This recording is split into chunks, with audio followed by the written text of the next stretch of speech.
जय Narayan dear student, I hope आप अच्छे होंगे, अपने घरों में सुरक्षित होंगे और साथ में अपना सब्जेक्ट कवर कर रहे होंगे। आपकी सेल्फ स्टडी जारी होगी, साथ में अपना होमवर्क भी आप लोग कर रहे होंगे। तो चलिए आज हम लोग डिस्कशन कर लेते हैं। चैप्टर सॉल्यूशन चल रहा है हम लोग।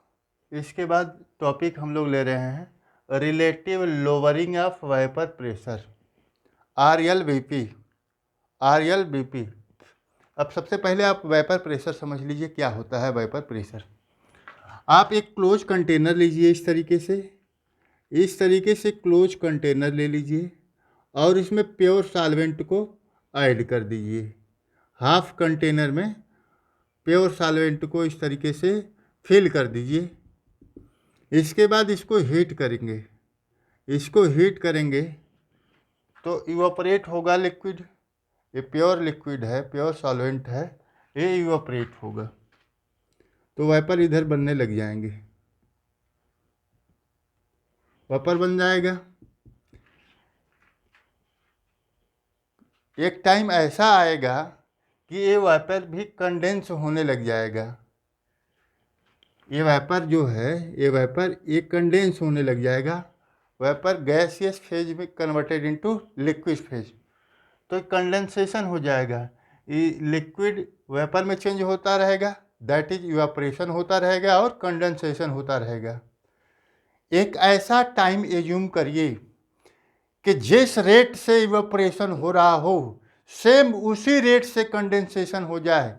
हम कहें सिस्टम में इक्विलिब्रियम आई है, सिस्टम इक्विलिब्रियम में है, मतलब rate of condensation is equal to the rate of evaporation, या rate of evaporation equal to rate of condensation.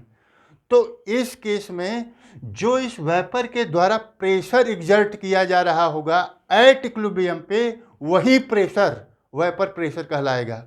Same उसी प्रेशर को ही हम क्या नाम दे देंगे, वेपर प्रेशर। फिर से समझ लीजिए कि ये लिक्विड वेपर में कन्वर्ट होगा। एक टाइम ऐसा आएगा कि ये वेपर फिर कंडेंस होने लग जाएगा, लेकिन एक ऐसा इक्विलिब्रियम हम समझें कि जिस रेट से इवापोरेशन हो रहा है सेम उसी रेट से कंडेंसेशन होने लग जाए। तो आप बताइए जो वेपर के द्वारा प्रेशर एग्जर्ट किया जाएगा इक्विलिब्रियम पर, उसी प्रेशर को ही वेपर प्रेशर कहते हैं।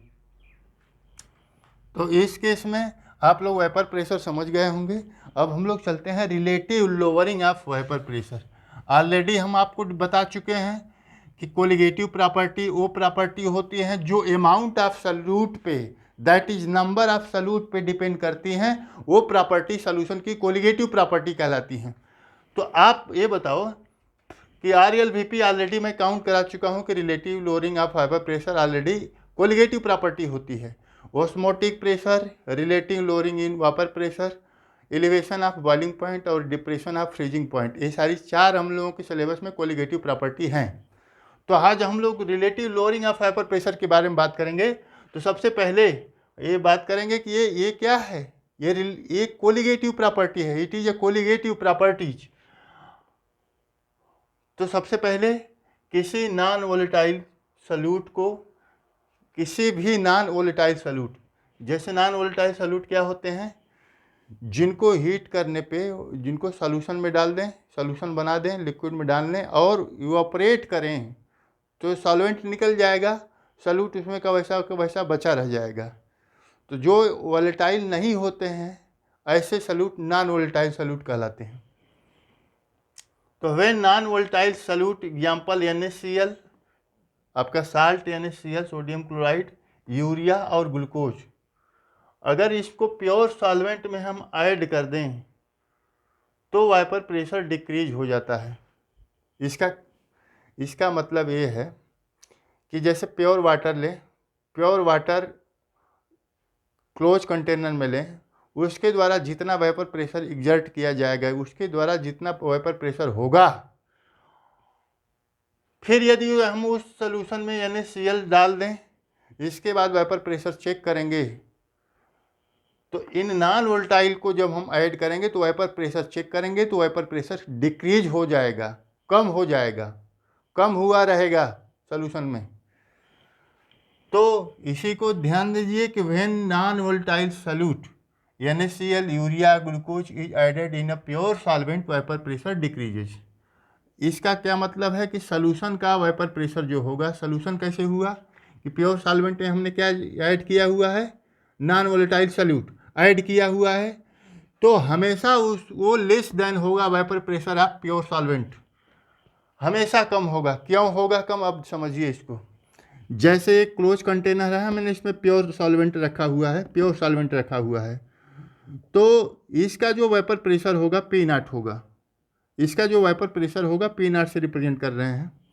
अब हम इसमें सोल्यूशन डाल दिए, इसको सोल्यूशन बना लिए, हम नॉन वोलेटाइल सॉल्यूट डाल दिए। नॉन वोलेटाइल सॉल्यूट डालने के बाद ये सोल्यूशन हो गया। अब ये सोल्यूशन हो गया, इसके बाद अब यहाँ पे जो वेपर प्रेशर चेक करेंगे तो आप देखिए कि यहाँ पे सॉल्यूट के पार्टिकल पूरी तरह से डिस्ट्रीब्यूटेड हैं, पूरी तरीके से सॉल्यूशन में डिस्ट्रीब्यूटेड हैं, और इसके जो पार्टिकल हैं अपर सरफेस पे आ जाएंगे। अपर सरफेस पे आ जाएंगे तो जो प्योर सॉल्वेंट के पार्टिकल है उनको इवोपरेट होने में डिफ़िकल्टीज होगी, क्योंकि वो सरफेस एरिया को कवर कर दिए हैं।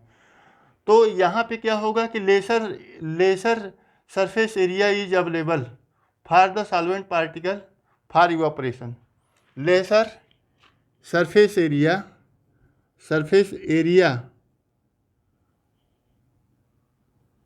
Laser surface area is available for solvent for evaporation. क्यों, क्योंकि यहाँ पे इसके सरफेस पे कुछ सॉल्यूट के पार्टिकल भी आ जाएंगे, तो ये जो सॉल्वेंट के पार्टिकल इवोपरेट होंगे वो उतना इवोपरेट नहीं हो पाएंगे, तो वेपर प्रेशर क्या हो जाएगा, कम हो जाएगा। तो इस सॉल्यूशन के वेपर प्रेशर को हम रिप्रेजेंट कर रहे हैं PS से। PS क्या है, वेपर प्रेशर ऑफ सॉल्यूशन। तो अब यहाँ पे समझिए, vapour pressure of solution that is PS is less than P0, that is P0 क्या है, vapour pressure of solvent, PS क्या है, वेपर प्रेशर ऑफ सॉल्यूशन। अब इसके बाद यहाँ पे देखिए, अगर हम चेंज इन प्योर सॉल्वेंट का वेपर प्रेशर यहाँ है, सॉल्यूशन का वेपर प्रेशर यहाँ है, अगर हम चेंज इन वेपर प्रेशर निकालें दैट इज डेल्टा P निकालें, तो हमें P0 माइनस PS करेंगे, P0 माइनस PS, तो चेंज इन वेपर प्रेशर आएगा। इसी को ही लोअरिंग इन वेपर प्रेशर कहते हैं, इसी को लोअरिंग इन वेपर प्रेशर कहते हैं। इसके बाद डेल्टा P अपन P0 कर दें तो ये जो आएगा चेंज वो आएगा relative lowering in vapour pressure. और relative lowering in vapour pressure क्या होता है, यहाँ डेल्टा P की जगह डेल्टा P की वैल्यू P0 माइनस PS आएगा, तो डेल्टा P की जगह P0 माइनस PS कर देंगे, ये अपन P0 में है। तो ये जो आपका डेराइव्ड फार्मूला आएगा, यही फार्मूला क्या होगा, relative lowering in vapour pressure. आपको याद हमेशा रखना है कि सॉल्यूशन का vapour pressure always less than P0 होता है, that is vapour pressure of pure solvent, that is vapour pressure of pure solvent.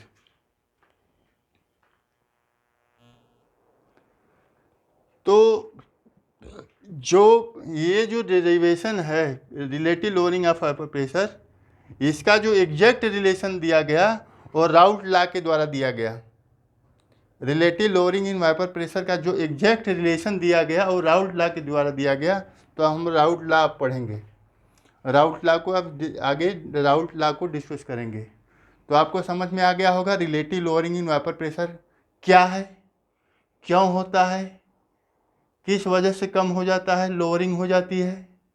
तो आई होप आप लोगों को अच्छे से समझ में आ गया होगा। अगर कहीं प्रॉब्लम आती है तो आप लोग डायरेक्ट कॉल कर लीजिए। Thank you for watching.